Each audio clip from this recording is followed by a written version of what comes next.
Dobar dan i dobrodošli na još jednu brzinsku lekciju. U današnjem videu govorit ćemo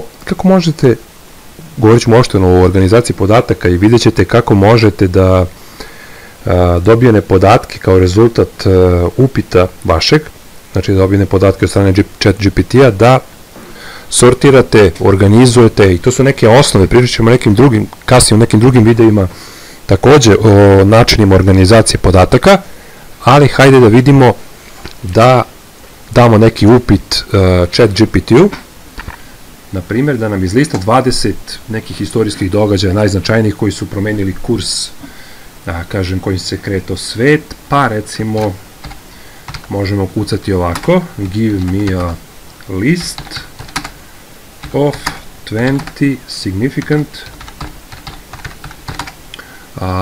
historical events that changed the course of the world. Enter. I sada nam ChatGPT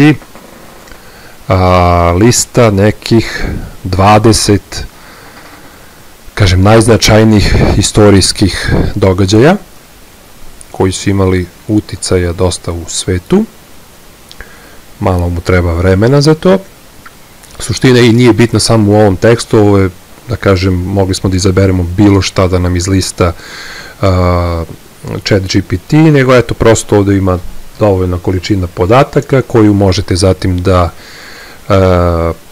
organizujete, da vidite kako možete, na primjer, da sortirate po abecednom redu, da recimo hronološki poređate datume, da sve ove podatke sortirate u nekoj tabeli i da recimo u toj tabeli dodate neku kolonu po potrebi. Tako da chat je završio ovo i sada mi njemu kažemo dalje da nam organizuje po abecednom redu.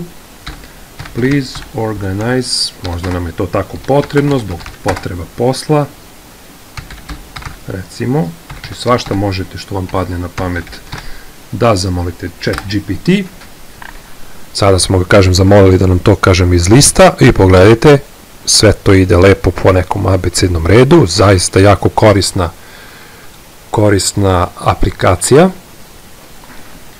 Samo pođite od toga koliko bi vam vremena trebalo da sami to ručno ispišete. Pa recimo možemo zamoliti sada ChatGPT da nam po datumima to organizuje, hronološki, znači ove događaje. Please organize the data chronologically.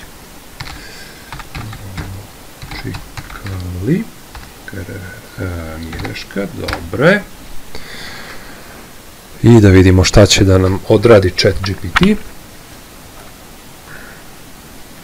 Da li uopšte želi nešto da nam odradi ili je samo usporio. I evo ga, kreće. I pogledajte sada, sve je to sada sortirano po datumima. Kažem opet, ponavljam, mislite sada da ste imali neke podatke, gomilu nekih podataka koje morate sad po abecednom redu da složite.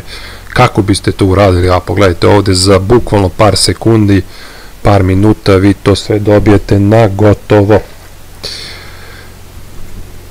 Možemo i da kucamo, recimo želimo sad sve ove podatke koje nam lista ChatGPT da nam da prikaže u nekoj tabeli.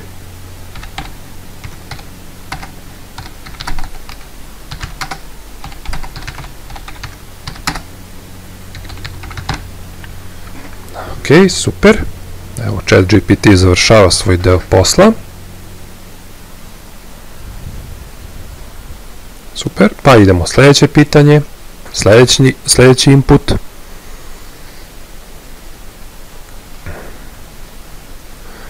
Ovo je zaista, mislim, ja sam se oduševio kada sam video stvarno ovu opciju sa tabelama, zato što znam kako je to u Excelu malo, da sve ovo ispišete ručno, opet, pa baš mnogo vremena treba. Pa možemo da mu kažemo, na primjer, da nam na ovu tabelu doda for graphical, da nam doda geografsku lokaciju, recimo pored, kao neku dodatnu kolonu. Evo, pogledajte, znači, dodao mi novu kolonu i gde su se dešavale, da kažemo, ovi događaji, na kojoj teritoriji.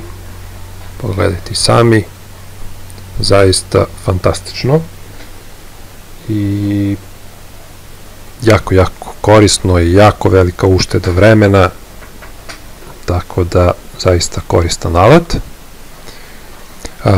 To bi bilo sve, znači ChatGPT će završiti ovo sam, kažem, to bi bilo sve za što tiče današnje lekcije i vidimo se uskoro sa novim trikovima. Veliki pozdrav!